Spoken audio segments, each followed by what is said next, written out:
What's going on, ladies and gentlemen? Welcome back to the Corbino. Today I wanted to go through all the issues Star Wars has had, currently going through, and might make in the future. This video won't be entirely pessimistic because I'm going to save a few pointers on how they could come back from where they've been, but without further ado, let's begin.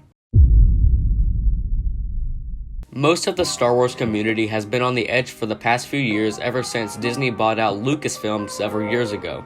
And we have all said one thing in common that everybody agrees on, and that is Kathleen Kennedy needs to be replaced. Back when Disney acquired Lucasfilm, Kathleen was asked about how she could handle the future of the Star Wars universe, and her answer was pretty long, but I'll sum it up in a few short sentences. Kathleen said she wanted to get a female lead in the Star Wars universe with characters, directors, and you name it. It was clear that she didn't want to make a better Star Wars universe, just a more politically pushed one that no one was asking for.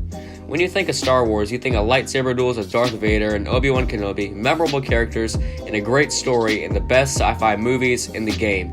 Don't get me wrong, I've enjoyed the new Star Wars trilogy as a guilty pleasure, but with the great success such like Rogue One and The Mandalorian, these days you just can't get a good movie without a gay person or a feminist lead. Don't get me wrong, I don't hate people who are like that, but as fans, we go to the movies to see something truly amazing that makes us say, wow. Now that we've taken a look at the problems, let's look and see how Disney could make this franchise better than it has been ever.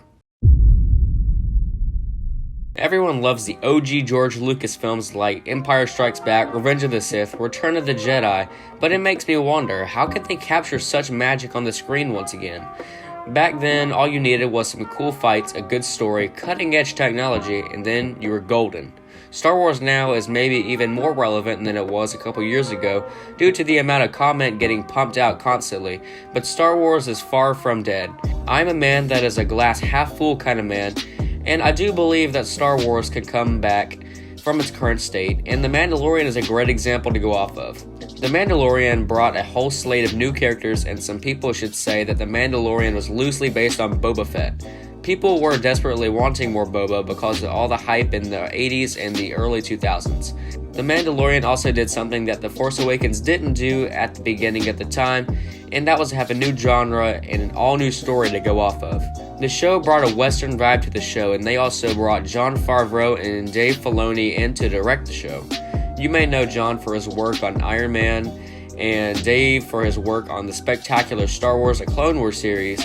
Disney went to some of the greatest minds to start off the Disney Plus service Disney would make a huge deal out of, and heck, it worked. One thing I do not like about the sequel trilogy is that they borrow so many plot points from the original trilogy. If you want proof, I'll give you a few examples.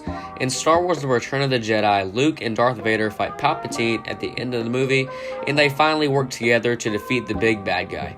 In The Last Jedi, Rey and Kylo Ren get over their differences for a time and defeat Snoke. Not good enough for you? I got another one. The entire movie of Force Awakens is pretty much a carbon copy of Star Wars: A New Hope. The plot is basically loosed on a person living on a planet with some problems. The bad guys take the fight to their territory, the person joins the forces of good, they have a conflict with the big bad, and then they blow up some big old superstation. If you guys have seen those movies, I don't think I need to explain the plot to you anymore. I don't know if I'm coming across as a negative person, but I'm just trying to give some level of constructive criticism that they can refer back to. Going back to what I said earlier, I think that making an original story by not recycling older content would be one of the best ways to go from the franchise. You might be like, well, Corbin, they didn't recycle a story for Rogue One.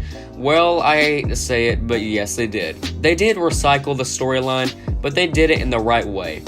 When they did Rogue One, I think it was great because they had a whole cast of people that we've never seen, a familiar setting, and a great story, but they killed off every single character they introduced, so they wouldn't have to leak into the old movies for confusing plot points that they couldn't even have to come back to.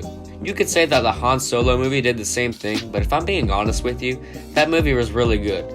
I like to be the guy with the unpopular opinion, and here I am. That movie showed the never-seen-before backstory of Han as we meet Chewbacca and introduces some other new characters. It gives us a look at the crime syndicate that was totally original, and it killed off those characters except for a person named Kira. We don't get many stories after that, except for one appearance in a recent comic book covering the trip Boba Fett had on Jabba the Hutt. Warping it back to the route itself, I don't think that Kathleen Kennedy is going to change her mind about the agenda of bringing predominantly feminist and LGBTQ+ representation to the Star Wars universe, but maybe the higher-ups of the company will make the best decision for their company, because if no one wants to come see their movie or new TV series, that means no income for the big mouse. I do have faith in the Star Wars universe, as I will not lose faith in the franchise because I am in it for the long run.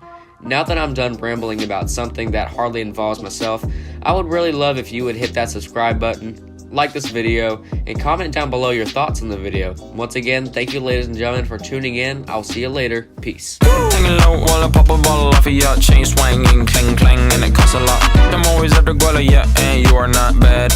Keep on going till you hit the spot. Whoa.